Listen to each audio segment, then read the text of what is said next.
Introduction to trigonometry. Let's dive into understanding trigonometry and how it's used in our daily lives. Trigonometry is the study of triangles and the relationships between their angles and sides. It's especially useful in situations where we need to measure something without direct access. For example, trigonometry helps us find the height of a tree without having to climb it, figure out how steep a ramp should be for accessibility, or even calculate angles in video games for shooting or movement. Now, let's go over some important symbols and definitions used in trigonometry. First, we have sine, abbreviated as sin. The sine of an angle measures the ratio of the length of the side opposite the angle to the length of the hypotenuse, which is the longest side of a right triangle. Next, we have cosine, abbreviated as cos. Cosine measures the ratio of the length of the adjacent side, the side next to the angle, to the length of the hypotenuse.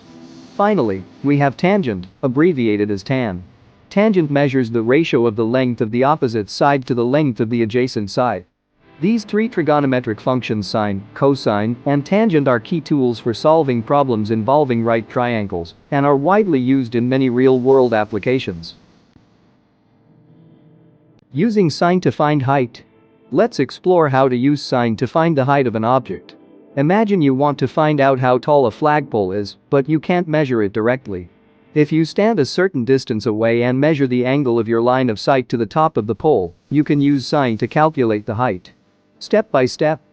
First, measure the angle from the ground. For this example, let's say the angle is 30 degrees. Next, measure how far you are from the base of the pole. In this case, you are 20 meters away. Now, use the sine function to calculate the height. The height equals sine of 30 degrees multiplied by 20 meters. Since sine of 30 degrees equals 0.5, the height equals 0.5 times 20, which simplifies to 10 meters. So, the height of the flagpole is 10 meters. Using tangent to find a slope. Now, let's look at how to use tangent to find the slope of a ramp. Suppose you need to build a ramp for a skateboard stunt and want to determine how steep it should be. Step by step. First, decide on the angle of the slope. Let's say you want the slope to be 45 degrees. The tangent of 45 degrees is 1. If the ramp rises 1 meter for every meter it runs, the slope matches the angle you want. This means the ramp's slope will rise at a 1-to-1 ratio. Practice problems. If you know the angle of elevation to the top of a building is 40 degrees and you are 30 meters from the building, find the height of the building using tangent. To find the height of the building, multiply the tangent of 40 degrees by 30 meters. This gives you the height of the building. Calculate the length of a ladder needed to reach a 10-meter-high window if it must be placed at a 60-degree angle to the ground. To find the length of the ladder, use the formula length equals 10 divided by sine of 60 degrees. This will give you the length of the ladder required to reach the window. Now, let's test your understanding with the quiz questions. 1. If sine of 30 degrees equals 0.5, what is the hypotenuse if the opposite side is 7 meters? Calculate the cosine of 60 degrees if the hypotenuse is 10 meters. What is the tangent of 45 degrees if the opposite and adjacent sides are equal? If sine of 90 degrees equals 1, what is the height of a pole if you stand right at the base? How long must a shadow be if a 6-foot-tall lamppost casts a shadow under an angle of elevation of 30 degrees?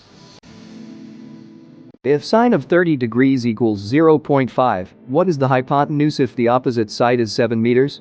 To solve this, recall that sine is the ratio of the opposite side to the hypotenuse. So, we can set up the equation. Sine of 30 degrees equals the opposite side, 7 meters, divided by the hypotenuse. Since sine of 30 degrees equals 0.5, we have 0.5 equals 7 divided by the hypotenuse. Solving for the hypotenuse, we multiply both sides by the hypotenuse and divide both sides by 0.5. This gives the hypotenuse equals 7 divided by 0.5, which simplifies to 14 meters. Calculate the cosine of 60 degrees if the hypotenuse is 10 meters. The cosine of 60 degrees is the ratio of the adjacent side to the hypotenuse. Since the hypotenuse is 10 meters and cosine of 60 degrees equals 0.5, we use the formula cosine of 60 degrees equals the adjacent side divided by the hypotenuse. So, the adjacent side equals 0.5 multiplied by 10 meters, which simplifies to 5 meters. What is the tangent of 45 degrees if the opposite and adjacent sides are equal? Since tangent is the ratio of the opposite side to the adjacent side, and the opposite and adjacent sides are equal, the tangent of 45 degrees equals 1.